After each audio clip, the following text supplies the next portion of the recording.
Welcome to the Compa Coffee Roasters podcast. I'm here with Cano Cardenas of Caffeine and Green fame. Yeah, half of this is like looking at the camera and then half of it is not acknowledging the camera. I don't fucking know, bro. I don't fucking know. It's all over the place. Whatever works. I'm here with Caffeine and Green. All right.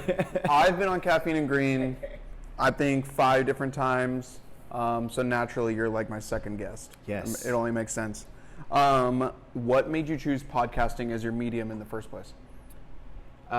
All big shout out to Shay Cooper from, owner of Steel Mill Coffee. We were working at Zoom Bar Coffee and Tea in the production area for a couple years together, and he introduced me to the first podcast I ever heard, which was Joe Rogan. Mm-hmm. And because I was over music, I was like, dude, I can't keep listening to the Migos, Right. this, that, and this.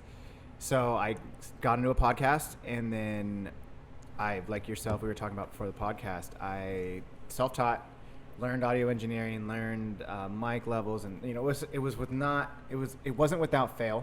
Right. I failed a lot. Shay saw me almost have like a panic attack on my very first podcast because he was my very first guest, and yeah, that was what I wanted to do. And I think it was because I knew a bunch of pro skateboarders. I thought this would be a great idea. Right. We have enough cool people we could talk to, much like we were talking about for the podcast, that there would be no shortage of guests. And I quickly learned that, some people are just like, no, I'm not down. I don't want to talk. Some people are like super down, but they have nothing to say. And Right. then there's also other people that are just like, yo, I'll do whatever. I've never met you before. And I literally, the first time I meet them is when we have a 2-hour conversation. Right. So it's been amazing, but I just chose it because I love to talk. I'm super curious. Although that seems pretty, I know a lot of people get the impression that I'm like an asshole a lot of the time, but I'm just like genuinely curious, and I want to talk to everybody that I get to know. So it's like, just figure it out, No, it definitely makes sense. I think like podcasting is a good medium for coffee because we're fucking awake and just talking the whole time to people anyways. And I think we have like a certain social skill to that. I was talking to Trevor, our GM, about that, about how maybe social competency isn't the word, but like because we deal with people when they're asleep or when they're wide awake and everything in between, when we see people at 6 a.m. and 2 p.m. and like everything again in between, I think it helps us kind of just navigate through social people a little bit better, through conversation a little bit better. And I think it just kind of comes naturally to us as a medium. I think also coffee people got a lot of shit to say, man. It's a diverse community.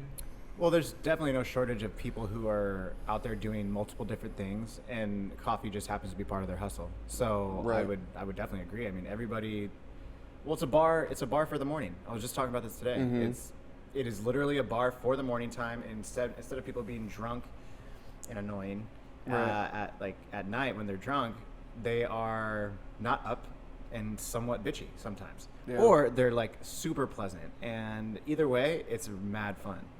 I mean, we could acknowledge like caffeine's drug, consistency in our culture for sure. Like American culture is like wake up, grind. Oh, you need coffee. Like just the word grind alone is almost synonymous to me with coffee. Just from maybe I'm in the industry too long. I'm like just institutionalized or whatever the fuck. Mm-hmm. But like whatever word that would be used for. That whole thing of coffee and like breeding the drug-like consistency in people's daily life, I'm not necessarily trying to point out the negatives of it, but I could see how bartenders could like match our conversation of like, motherfucking coffee people, like if you didn't have coffee, what do you like? Yeah. To the same, and I could totally see that point. I personally would rather deal with somebody who hasn't had their coffee versus somebody who's had too much alcohol. Oh, that is 100%. my personal choice, because I know how to alleviate that situation, and it's much easier for me because it's literally my business. Yeah. Which again kind of sucks from whatever moral standpoint. No, but it's fine. But man, I'm a buyer too. You know what I mean? Yeah, of course. Speaking of caffeine. Caffeine and Green is the name of your brand. It's more than a podcast. It's more than a podcast. What made you choose Caffeine and Green as your like title? To be 100% honest, I was at a job that I did not like, and they had violated a bunch of laws. it was my job to find that out. I found out all the laws they were breaking, and I refused to do my job. I said, I'm not going to do this because I'm not going to get arrested for operating illegally and doing these things. Just to clear the air, the specific laws they're breaking, were they like roasting exhaust kind of? It was like permitting of the space? It was all of that. So it was no APCD, or Air Pollution Control District, no APCD permit, fine, whatever, not a problem. Come to find out, the entire facility wasn't permitted. All the things got built in it weren't permitted. This dude who was owning this business was facing a mountain of trouble. Right. And I was not about to be a part of that. Right. So I was sitting in my cubicle at corporate coffee office, and I had I'd already been doing the podcast, I hadn't been doing the podcast yet. Let me recorrect that. But I was looking for a name, and it was going to be called the Hustle and Motivate Podcast after the song by Nipsey Hussle. Right. And because the name got taken, and it took me about 6 months to learn how to do audio engineering, I had to come up with a different name. So I was sitting in my cubicle, and I was just sketching on this notebook. And what's my hustle? What's the motivation? Well, my hustle is caffeine. What's the motivation? The green. The green is the money. Right. You know, that was plain and simple. So that's how I equated that. I guess without forward thinking too much, I thought it was catchy as well. Caffeine and green, you know, like. For sure. It just rolls off the tongue. I wanted something that was catchy and it was a good tagline, or whatever. Most definitely. So that was it. But unbeknownst to me, not thinking about, forward thinking, people who knew me from growing up when I was in the Bay Area, because of how much weed I smoked, they were like, "Oh, green, yeah, because you smoke weed." And it's like, no, that's not it, but cool, that works. Yeah, for sure. And then it's coffee roasters said green coffee, and so I said, yeah, that works too. But really, it's about the money, and it's about the hustle of every single person every day, because I believe in myself every single day to go out and grind and create my own. You're the master of your own universe. You create. Master of your universe, captain of your soul. You're the person who creates what you're doing every single day. You're only, what you're living now is what your past thoughts had created, and you just stayed with it and you grinded. So to me, Caffeine and Green is literally the epitome of that. I mean, It started from a podcast 3 years ago to being only, during the pandemic, a coffee roasting business that was e-commerce with pop-ups, and now, as of this past week, has become a brick and mortar. Hell yeah. Yeah. So, yeah, fucking brick and mortar, man, that's like a big move, obviously, for any small business to take on. Was that inevitable for you? Because I knew for a while you were on the fence about brick and mortar. There might have been some other options, but opportunity is an opportunity. Yeah. Did you feel as though the brick and mortar was inevitable either this year or in the future, though? In the future, yes. Did I want a brick and mortar? Absolutely not. Mm-hmm. And I was the first person to tell everybody that. I was not shy about it. Mm-hmm. I've had multiple people on the podcast that one of the first questions that they ask me is, dude, when's your shop? Right. Why don't you have a shop yet? Right. I'm a one-man team. Everything costs money, so that's number one. And then I wasn't proud, but I was scared. Even, I talk a lot, and I have a lot of plans, and I do these things, but just like everybody else, I get scared. Absolutely. And I'm scared to pull the trigger. Mm-hmm. And you doubt yourself. And I was dealing with that a lot. And then I went through some personal issues, so it was like, what are you going to do to push it to that next level? And I just, can we swear? Are we yeah, absolutely. Okay, yeah. I just said, fuck it. Yeah, I don't give a shit. I went all in, and it was hard as hell, but I did what I wanted to do for the pandemic. And the pandemic, nobody was going out anyway, so it worked. Right. The first year at Caffeine and Green, I actually did very, very well. I wasn't in debt, I wasn't negative, and things were looking up. But then, like with everything opens back up, and nobody just needs regular coffee anymore. Granted, I have amazing clients. Shout out to all of you if you ever listen to this. But I needed something more. So I had the Kickstarter happen. Again, saying fuck it, not being scared. Of course, I was super scared because you're asking people to donate to believe in you, essentially. That's the way I look at it, at least, is that... To put a financial number behind how much they believe in you? I wouldn't say them specifically, but I would definitely say the end goal. Right. The end goal was $10,000 from Kickstarter. A lot of people think that's a lot of money, and it is. I mean, no, I'm not hating on myself. It's just, it is a lot of money. Right. But asking people for money is hard for me. I don't really like asking for help because I'm very DIY. I do a lot of things on my own. I'll Totally learn things get on my that. own. Yeah. So it was hard, but then, I'll never forget. I was walking to the beach. I was like $2,000 or $3,000 short, and it was the day the thing was ending.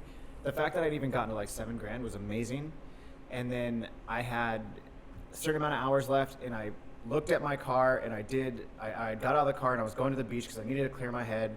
And I did a video. Hey guys, thank you so much. Like, we got 2.5 hours or 3 hours left. Like, if we can get this would be amazing. We're so close, blah, blah, blah. I'm not even kidding you. I walked to the end of the block in La Jolla, where right before I get down to the beach, and I got a notification. You have just reached your goal for Kickstarter. And it was something like 10,200 or something like that. Right. And then I was just like, oh my God. And like, I was super pumped. I went to the bar. I was sitting at the bar, just like, I started crying. And I was happy tears, of course. And this guy sitting next to me, he's like, hey, what's happening, bro? And I was like, oh, this is what happened, blah, blah, blah. And he's like, I'll donate. And then he just put another $200 down. And I was shocked, So I would definitely say that was the path, getting the coffee truck, doing it all. Mobile, on the go, Caffeine and Green. It fit the brand, it fit the podcast. Everything was in line. Long story short, the first truck that I had lined up, the dude was being super sketchy. Didn't give me the VIN number until like 2 hours before I was supposed to get inspected. Finally get it, it's a lemon. Saying that like the engine blows out, this blows out, this, it's like, the dude ended up dropping, I think it would have been like $100,000. I think he dropped it to like 70 or 80. He's like, you'll never get that good a deal. It's like, dude, the fact that you're dropping that much off, it's sketchy. Right. And then what would blow out? The engine, the transmission, all that would cost me roughly. Yeah, you'd be stuck with that whole project. There's the $20,000, right? Right. So that was that, and then I went to go get another car, but thanks to Amazon, they bought all the Sprinter vans. So Interesting. I was unable to get a Sprinter van until May of this year. I had this money sitting in there. I think my Kickstarter was in like August or September. I just said, I need to do something. Right. And I started looking at the end of last year. I've been looking for like 4 months. And then I finally found this spot. And dude, it happened that quick. Right. And it was amazing. And Right. it was, meant to be. The inside, it's already painted. It's move-in ready.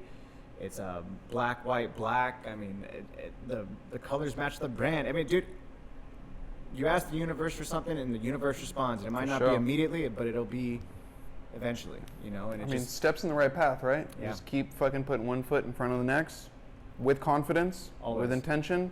Just fucking keep pushing. Yeah. With that being said, what do you have lined up for the shop? Is there anything you're thinking about? Are you thinking machines yet? Are you thinking bar flow yet? Oh, dude, yeah. Like, that stuff's easy. That, to me, that's the last thing I have to do. Right. I am in the process right now of having the carts built. I'm currently dealing with the health department, doing all that stuff, jumping through all the hoops. Like I said, one man show, and it's a lot of work, but it's a lot of fun.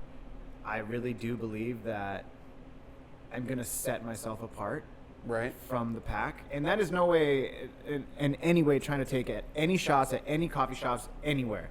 Everybody has their vibe and their niche, if you will. Mm-hmm. I definitely think that that's going to come across with Caffeine and Green as the brick and mortar. And there's also one thing I want to be very clear about, is that there's no secret. I want it to be known from jump. I only have this spot for 2.5 years. There's no option to renew. So I am going 100% making Caffeine and Green brick and mortar on 3072 El Cajon Boulevard. Nice. It's gonna be it's a vibe. It's gonna be a super good vibe. I think it's gonna take the San Diego coffee scene by storm, to be 100% honest with you. Right. And I am super excited. Yo, so sick. Most shops are doing like a coffee and thing. Do you know what I'm saying? Yeah. Do you have any intentions to be coffee and? Is it gonna be like a slow bar focused? Are you looking to be? Is it gonna be a space to do your podcast in? Oh, the podcast is definitely going to be at the shop. Nice. Like 100%. Nice. I won't get too much more into that, because that, without saying too much, that's going to be a big part of the shop. Right. And it's going to be really cool. What I have planned for the podcast is going to be incredible. I really do feel it's going to be immersive. I might even have some live shows at one point, like private stuff. Definitely want to do a couple private events as well, because I have done that in the past already. So Caffeine and Green is definitely, I don't think it's going to be a and anything, but it's going to be Caffeine and Green in the sense that you're going to go in there, you're going to see pro fighters. Right. Pro fighters are going to be coming through on the daily. I do believe that pro skateboarders will be in there on the daily. It's going to be a spot that people want to be seen at. People are going to want to come and hang out, and not just because it's a vibe and like it's cool, whatever, but because the coffee's amazing. The people that are going to be there, myself and the future team, whoever they are going to create a sense of community. And a lot of people claim that they're not pretentious when it comes to coffee shops. Right. One of my best friends, Leov, she said to me, my favorite thing about knowing that you're going to have a shop now is that there's not going to be pretentious. Like, you're not going to be any like air of pretension in the air.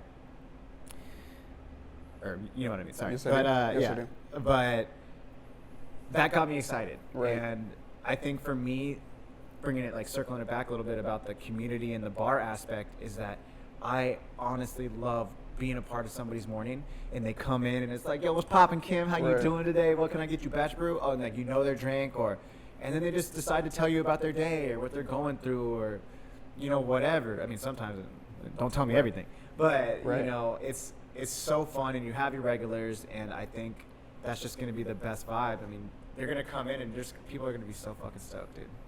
Yeah, it's going to be dope. Stoked for you, dog. Thank you. I hope genuinely you get to enjoy the process, because I know opening for a lot of people has its ups and downs, but I think in retrospect, we all look back and we all think back on that time when we first opened and be like, damn, remember when, you know? You just gotta fucking enjoy this. This step is a stressful one, but it can be a fun one. In that description, you mentioned both skateboarding and fighting. What is one thing? 'Cause I think skateboarding is such an insane like background to come from. Teenage skateboarders are an insane group of people that are taught to like love a filthy ground and to be scraped up, and to like, there's a certain sense of camaraderie that I think come from being a teenage, like skateboarding through all of your teenage years and into your 20s. Oh yeah. I think just makes you a different human being. It makes you okay with certain things. Yep. It makes you, I don't know. Growing up, You're on point. Right.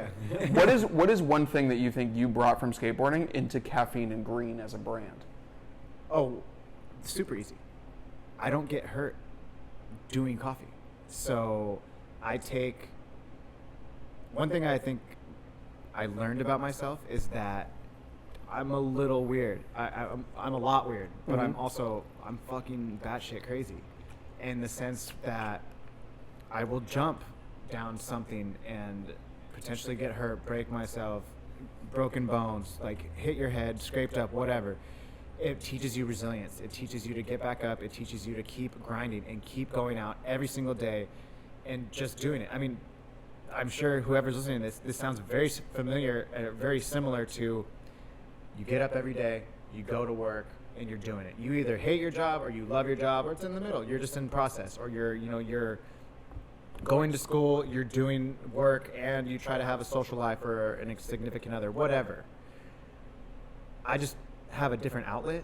For skateboarding, it was, I want to be a pro skateboarder. I want to travel the world. I want to see the world through skateboarding. And that's what it taught me. I broke multiple bones. I've hit my head multiple times. I've wrecked myself. But I was able to stay a solid head on my shoulders and keep somewhat not too much brain damage. But when I learned that you could make coffee as a profession, I took that madness, if you will, and applied it to something that's more administrative. And I get annoyed with how slow people work sometimes. But it's like, you just have to fill out all this paperwork or read this 18 pages, and then you do it. It's like, oh, okay. Right. It's super simple. It's not double flipping a gap and slamming, and your legs give out from being dehydrated because whatever, pick it, So I think that is the main thing I brought from skateboarding, and then just, you know, style. Like, Right. You gotta have style. Doesn't matter what you do. If it's fighting, you gotta throw good kicks. If you want to be, you know, a good skateboarder, you gotta have style. That's interesting. Gino, you have this person, that person, you know, or, you know, same thing though. Coffee roaster. I don't want to be some mediocre roaster. I want to be the smoothest roaster you've ever seen. Like when you, Right. like Elliot said to me, he said, my favorite thing about watching you roast, Cano, he's like, you always look like you're having a good time because you're dancing around. I can't tell you how many roasters I've seen to just sit there. And that's no hate, but like, I know they love it. But to me, it's like, if you love it and you're having a good time, why are you not jumping around? Granted, we're different people, so Right. I have too much energy. But I don't know. It all feeds one another, and I all think it, even though they're vastly different, coffee, skateboarding, fighting, they're all super similar at the core. So I think that's why. I think fighters have this in common too, of fighters and skateboarding have this weird thing in common where you're going forward, you have a goal in front of you, you can visualize the goal in your head, you can see it. You're getting punched in the face or you're falling on your ass 20 times over in an hour. You're just repeatedly boom, boom, boom, and you're picking yourself back up. Yep. And you're running back up 10 stairs at a time, or maybe you're running back across a ring at some guy that weighs 200 pounds staring you in the face. Yep. You know what I mean? And you just keep going for this one sense of achievement. And when you roll away from that set of stairs, or when you roll away from that trick, or when you walk out of that cage with your hand held high, knowing that it was you that did it, that it was you that got yourself back up, that it was you that ran back at it again, that it was you that threw that final swing, that flipped the board the right way and caught it like right bolts and just landed right how you wanted to. All of those things coming together, and then seeing your friends cheer you on, and all your friends knowing, like, I filmed skateboarding for 15 years at least, and my favorite part was like getting the fucking trick. Oh yeah, 100%. The best part is like filming your homie roll away and just looking at the look on their face and knowing, like, I'm tired too, motherfucker. Like, I've been sitting here all day. It's like hot, you know what I mean? I'm trying to film this trick all bent over and shit, but like, I'm not going through half of what you're going through. I'm so happy that we got the clip that now I can edit and make this dope video, but like, I'm so happy for you, dog, because I know how hard you worked for that and how much achievement you're feeling right now from your own success that I might have helped, but like, in grand scheme, not really. No, that's false, because you filmed the trick. You, sir, have the proof that he did it. Well, most definitely. So that's yes, you helped. but in the fucking, if a tree falls in wood, nobody's there, did the tree fall? Like, you still did the trick. Yeah. Like, for show, I have proof. That's what I always tell skateboarders too. Like, over my 15 years, there was a couple, I forgot to press record. Oh yeah, 100%. Like, and what a shitty moment. That was my responsibility, and I fucked it up, and you did everything you were supposed to do, and I did everything I wasn't supposed to do, and I fucked it up, and now we got to do the whole thing over again, and I'm sorry. Your But heart sinks. it fucking sucks, Yeah, bro. dude, I I've know. been there, bro, and it fucking looking your homie in the face, and he's like, you get it? And I'm like, no, I sure didn't. No, I didn't know. I didn't get anything, actually, dog. I'm sorry. Like, it fucking sucks so much ass, but like, I look at him like, bro, you still did it. Yeah. Like, at the end of the So you can day, do it like, again. if anybody talks shit, like, yes, not only can you do it again, dog, but like, in your fucking head, I don't care who says, like, you didn't do it, bro. Like, yeah, you did, dog. Yeah, oh, Yeah, yeah. you fucking did. Of course And you like, did. skateboarding is also a weird, fighting's really starting to get better about it, thank God. But skateboarding to me I was also, just as a hobby, since in like 4th grade, I've been really interested in nutrition and dietetics and stuff like that. And whenever I hang out with skateboarders, for some reason, there's like a willingness to fuck off of nutrition. And I've never understood that about skateboarders. They want to just be like, to be dirty is one thing, but like to be unhealthy. Like, all of my homies that skate, I don't know what it is about y'all, man. Y'all dirty as a motherfucker, and y'all don't shower. Yeah. But also, Yeah. but also the diet is so bad, and like, you just express, like, dehydration is like a very regular thing for somebody obviously running down the stairs 10 times and running up the stairs and then doing this whole thing back and forth. Yeah. Oh yeah. You're obviously gonna get dehydrated. Football players do that, and we all know on the side of a football thing is that huge thing of Gatorade every time. And like, how long did it take for like Gatorade or what was the one that Andrew Reynolds and them had, that water for a while, and they got everybody on like living water or something like that? But it took forever. Back in they got this, it was like from St. Archer, and it was like an electrolyte drink or something. And Paul Rodriguez and like Mikey Brian and all Hansen and all those dudes signed onto this water company. That was the first time that I'd seen skateboarding fully admit, like, yo, yeah, like, damage from falling downstairs is gonna, like, you're gonna scrape your elbow. Like, we're gonna come out with insole companies are now starting to come out. Like, thank God for that. But like, just the idea that you can not necessarily pre-workout, but take your fucking vitamins, man, because you're an athlete and you should be treating your body as such. You should be taking care of yourself and all these things. And skateboarding has always just had this like willingness to be like, man, fuck nutrition, bro. Yeah. Like, what the hell? Anti-everything. Anti-everything. And I'm glad to see it come around now, but it's just like so funny to me to like see that still in us sometimes of like, man, you know, like, I don't know. It's a certain degree of fuck it. Of like skepticism and maybe pride is like involved in that. Like, you're so proud of yourself that hearing something so different from what you do is like a crazy thing to you. Well, I think it's because you're doing daredevil shit. Most definitely. Daredevils don't give a fuck about health. Mm-hmm. Why?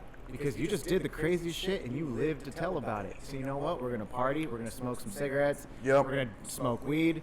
And then some other ones take it to a next level, and you know how that goes. Yes, I do. That story is, same no matter what. You know, take out skateboarding, enter, like throw whatever you want in there. Yep. It's the same ending every time. I totally agree there. So now to switch the gear into like the fighting realm, what made Caffeine and Green? Do you think that this interest in fighting is that Cano? Is that Caffeine and Green? Is there even a difference? I think it's both. And I'll say, like, the difference between the two, I don't want to refer to myself as a third person, but for me personally, fighting has been a big part of my life. Martial arts specifically has been the biggest part of my life since I was a kid. Taekwondo, karate, you know, I was a ninja for a very, very long time. Like, since I was a little kid, I would always dress up as a ninja for Halloween until I figured out I could put a gi on. Right. Regardless. Right. Martial arts was always a big part of my life. When I met my friend Leov, she wanted to just get in shape, but then, you know, I went to my first jiu-jitsu class with her and absolutely fell in love with it. And then I went to a like kickboxing class with my striking coach and Leov, and I was hooked. We started going twice a day, 3 times a day. I would change my whole schedule around just to go to jiu-jitsu in the middle of the day. Right. It was awesome. And I would meet her there, and, you know, I'd be working on a Monday. She'd have the Monday off. Be like, hey, yo, I'm going to meet you at jiu-jitsu at 12 or something. And it was dope. That being said, when I was starting Caffeine and Green and starting to do video edits, it was before I was going to make it a roasting brand. I was still working for another company, and I just started to, like, do more video production through Caffeine and Green. So I started by shooting fighting. I was in a good spot. I was able to film Matt Sales. He was a UFC featherweight. He, you know, professional fighter. So that was from jump. And then I was able to film Fernando Medina, Manuel, Fernando Medina, the Medina brothers, Leosh Lamoon from East County. He's like a big fighter for Epic. And then I started to like film these people and do edits, and it was a lot of fun. But then as I got into making the coffee, I didn't want it to be just another coffee company. I wanted it to be my lane. I'm going to find my lane. What's my lane? Hip hop. Cool. That's good. There's like 2 other coffee shops that I know of that do hip hop. Out of how many we have? So wait, you know 2 in San Diego? No, in the United States. One's in Portland. And I don't know where the other one. I forgot. Yo, shout out Deadstock Coffee, because those guys are fucking crazy. That's the Nike shoe store, right? Like the guy who has the Nikes that he sells, and then he sells the coffee too. I've seen him have. I think he has a couple pairs of his own Nikes that have been released, and like throughout the years, he was a shoe designer like 10 years ago for them, something crazy. And then he's had a couple shoes along the way be released from them, but just everything about the culture there, from like they've had so many drinks named after hip hop artists. Yep. But they also bring in like what I saw a couple of videos of them doing like these weird drinks devoted to like Gucci Mane and stuff like that. But they would bring in double styrofoam cups and they would make these like blueberry syrup lemonades. And then they would go do the research of finding out these peppers that make your lips numb, and let's coat the fucking cup in these peppers to make it's not spicy, but it makes your lips numb. Yeah. So when you drink it, So it's like lean. Yeah. I was like, idea. what the fuck? Like, Yeah. bro, it's bartending mixed with culinary science, put in coffee, and fully addressing every step of the way hip hop. Yeah. And I fucking love that shit. Yeah. And I'm stoked to see you do it. I'm stoked to see, what the fuck you've got planned, man. Because That's the thing, is that it's gonna be a West Coast feel though, because Right. I love hip hop, and there's definitely a lot of New York hip hop influence for sure, but I think what is gonna be very exciting. I have things somewhat kind of similar to that. I didn't know he was already doing that, which is really cool just to know that somebody else is doing that. But I think to bring it all back is like, bro, finding my lane and staying in my lane. I don't care what anybody else is doing. I hope definitely. everybody is doing what the fuck they want to do, but I'm only in competition with myself. So I think to bring it all in is like the only way Caffeine and Green can be Caffeine and Green is if everything that started it is all in to get it. So I have a team. I wanted to bring a team and treat it like skateboarding. So I have my first skateboarder. Shout out Brandon Reynolds. okay. He's the homie. And then what started it out was my two amazing ladies. I had Leov Clockley and Tyler Schaefer. Shout out to both of them. Tyler being my pro fighter, Leov being an amateur fighter, Muay Thai and MMA. And then I picked up my third fighter, which was David Grostic. And he's an MMA and jiu-jitsu guy as well. But that being said, I mean, setting the tone, setting the vibe, and now everybody knows. Now I'm able to bring the skateboarding aspect of it. So now everything's there. Skateboarding, hip-hop, fighting. That's what Caffeine and Green is. And now you're going to have a brick and mortar to come and taste the coffee and see it all go down. Whether you run into a pro skateboarder, you run into, like, the mom up the street, or, a pro skateboarder, pro fighter, whoever, like chefs, everybody's going to come through, because it's nothing's going to change having a shop to have, like what I used to say when I had the podcast, like, yo, come through. You got something to say? I want to talk to you. Right. Same thing. Now just come through the coffee shop, grab a cup of coffee, and I'll still talk to you.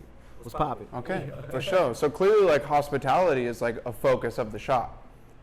Yeah, I mean, that's what we do. We're customer service based, and I am an introverted extrovert. I want to be by myself a lot of the time. To be honest, I want to be a recluse after an entire day of going out. But as you know me from a long time now, that I can go out and, bro, I just feed off people's energy, and it gets me even more pumped. But then as soon as I get home, I'm like, no,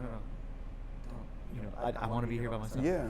Kind of thing. But That's a good balance, though. yeah, I love it. So I think, As long as you love both of those things, bro. oh, dude, yeah. You love going out with people, and then you love being at home alone. If Yeah. only everybody could be so lucky. Dude. Like, legitimately, you know what I mean? Like, some people fucking hate being alone. Some people hate going out with people, and they don't know how to balance that whole thing. Some people struggle with that. To love both of them is kind of a gift, you know what I mean? Like, I think it's also that I'm very selective of who I hang out with.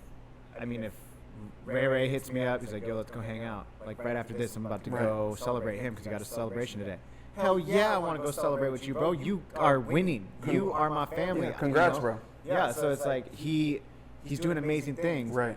And then at the same time, I just got back from a trip with Leov, and Leov asked me to go to her police graduation, and then we drove back across the United States. Those are the people I want to do things with. Those are the people that I want to spend time with and make memories with, and like be there for them when they're shining, because they're always there for me whenever anything good happens. Right.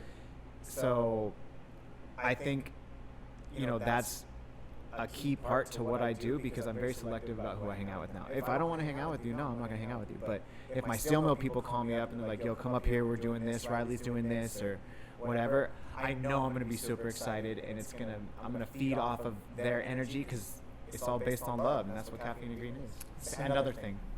Hell yeah. Well, fuck. That's all I got. Any other shouts out you got?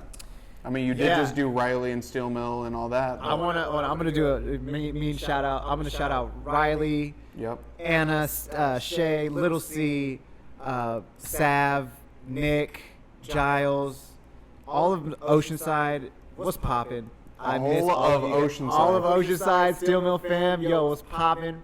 Bobby Long, get better. Definitely gonna give a shout out to Ray. Giving a big ass shout out to my homegirl Liav. Giving a huge shout out to Tyler, David, Brandon, dude, anybody and everybody who's ever come through on the podcast. Shout out to all of you and shout out to everybody around the world. I hope all of you will listen to this one day and just thank you, Jay. For sure.